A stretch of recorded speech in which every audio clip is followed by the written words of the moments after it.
Doctor साहब, आज का सवाल हमारा मैदे के हवाले से है कि मैदे के हवाले में सबसे बड़ी डिजीज़ जो एच पाइलोरी है, तो सर इसके पेशेंट जब क्लिनिक में आते हैं तो आप कैसे उन्हें ट्रीटमेंट देते हैं, और इसके ट्रीटमेंट से क्या ये जो एच पाइलोरी है ये कम्प्लीटली रिमूव हो जाता है, ये ख़त्म हो जाता है? हाँ, वालेकुम अस्सलाम मैडम, बहुत शुक्रिया। बड़ा खूबसूरत, बड़ा प्यारा सवाल किया है।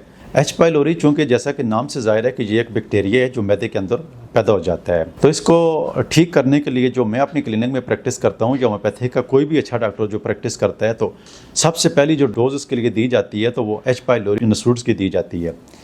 जैसे कि एलोपैथिक में एंटीबायोटिक होती है उसी मर्ज़ के मुताबिक, तो इसी तरह होम्योपैथिक में भी उसके नसूड्स होते हैं, तो ये एच पाइलोरी नसूड्स होता है। तो पहली डोज हमारी नेक्स्ट वमीका के बाद या कार्सी के बाद जो है एच पाइलोरी जब दी जाती है तो पेशेंट को उसी टाइम क्लिनिक के अंदर ही आराम आना शुरू हो जाता है।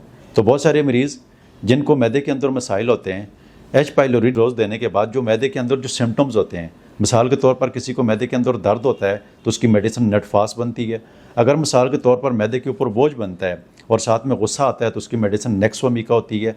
इसी तरह मैदे के अंदर जब जलन होती है, खुराक की नाली में पानी आता है तो इसकी दवाई आयरिस वेर्स बनती है। आयरिस वेर्स काम ना करे तो रुबीनिया बनती है, नेटफास बनती है।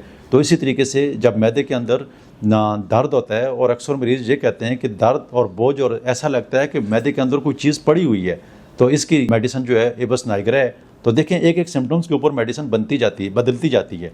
तो इसी तरीके के मुताबिक जो डॉक्टर अकॉर्डिंग टू सिम्टम्स और अकॉर्डिंग टू डिजीज़ उसको टच करके अगर वो इलाज करेगा तो यकीनी तौर पर एक कामयाब तरीन डॉक्टर होगा और उसकी क्लिनिक में मरीज़ जो हैं वो सेहतयाब होंगे।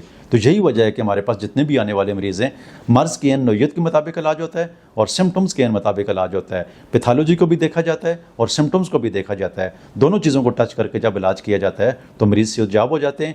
इसी वजह से बहुत सारे मरीज़ ये कंप्लेन भी करते हैं कि डॉक्टर साहब हमने तो होम्योपैथिक की बहुत सारी दवाइयाँ खाई हैं, खाते वक्त तो आराम रहा, लेकिन जब दवाई छोड़ी तो फिर तकलीफ़ हो गई। तो उसकी बुनियादी वजह यही होता है कि जो पैथोलॉजी होती है, जो कोई बैक्टीरिया, जो कोई वायरस होता है, उसकी ट्रीटमेंट वो डॉक्टर नहीं देता है, जिसकी वजह से वो सारी ज़िंदगी के लिए दवाइयाँ खाने पर यहाँ पर भी मजबूर होते हैं।